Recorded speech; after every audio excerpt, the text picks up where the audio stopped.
Records at the prison also showed that His Excellency President E.D. Mnangagwa was once jailed at Kami Maximum Prison for 15 years, Mangwana wrote. The admissions register show that the president was admitted in the D class at the jail on 13 September 1966 and was transferred to Harare Remand Prison on 6 January 1972 for deportation. Sanapinda mashoko ari kuda pana pachitauka naNick Mangwana ari expose mutungamiri wenyika number 1 and number 2 ari kuonekwa kunzi mashoko ari kutaura ari kucontradicta aiwa kune biography yemutungamiri wenyika panguva ina zvanyatso kuraisa masuspicions ekuti so these guys vanenge vachingotibata pasi here. Sanapinda mashoko anodanyirwa panapa. Don't subscribe or like out on the bell icon. The tweet, accompanied by photographs of Mnangagwa's prison visit, set off a firestorm of discussion online, including a sharp reaction from whistleblower and former prison officer Shepard Yuda. In quotes, I told people that ED was never sentenced to death. Records now indicate otherwise, Yuda commented. Myth busted. Eddie Cross confirms no death sentence.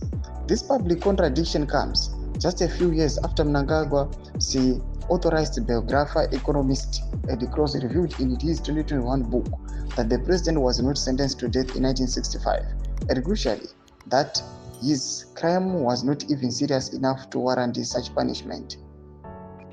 Oxford historian Dr. Miles Tendi amplified the revelation, stating Mnangagwa's claim in a 2015 Sunday Mail article that he was sentenced to death but is spared because of his age was false. According to the court transcript, the judge exercised discretion, including the bombing incident Mnangagwa was accused of was not severe enough for capital punishment. The revelations from Mangwana's twist, Cross biographer, and the historical High Court transcript together pointed to a consistent narrative. President Emmerson Mnangagwa was never sentenced to death. The long-standing story that he was a heroic youth spared the news only by age appears to be a manufactured piece of liberation war law. This comes at a time when the Zimbabweans are increasingly re-examining their history and leadership amid economic turmoil, political repression, and allegations of elite corruption.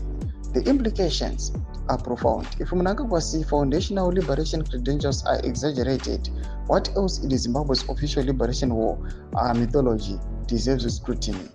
Ndo mashoko anokuda panguva ino achitsanangura nezimu ibhutuzai mafunguro enyu notipindi pamusoro mashoko anotagwa naNick Mangwana achispoza mutungamiri wenyika aiwa panguva ino.